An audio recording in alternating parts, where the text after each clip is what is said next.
বাবে ধরা বাড়ে। হ্যালো ভিউয়ার্স, আসসালামু আলাইকুম। মিফতাহুল হকের পক্ষ থেকে আপনাদের সবাইকে আন্তরিক শুভেচ্ছা অভিনন্দন। আপনারা সবাই ভালো আছেন, আমিও ভালো আছি আলহামদুলিল্লাহ।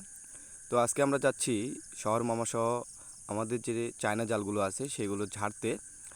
আর এই জালগুলোর ভিতরে একটা ঢুকছে ডোরা সাপ আর একটা ঢুকছে কুচিয়া, ঠিক আছে। দুইটাই মোটামুটি মাশাআল্লাহ অনেক বড়। তো মামা যে দেখার পরে যে ইয়েগুলো করতেছে, মানে সিনগুলো করতেছে, সেগুলো প্রত্যেকটাই হাস্যকর। তো দেখে না মাছটা, আর কুচিয়া মাছটা আর হচ্ছে আপনার যে ডোরা সাপটা আছে সেটা অনেক বড়। আমাদের এখানে যারা মানে এগুলা কুচিয়া খায় তাদেরকে আমি দিব, এই জন্যই আসলে ওই বস্তাটা নিয়ে আসা কথা। এখন কথা হচ্ছে যে সাপ এবং কুচিয়া দুইটার মধ্যে আমাদেরকে একটা বের করতে হবে। তো মামা অনেকক্ষণ ধরেই নাড়তেছে জালটা, কীভাবে বের করবে প্রসেস পাচ্ছে না। তো মামার যে কথাগুলো বলতেছে সেগুলো প্রত্যেকটাই ছিল মজার কথা। তো এইভাবে দেখতেছে অনেকক্ষণ দেখার পরে মামা যা বললো আর কি। জলত কেন মারবা না, ভয় না।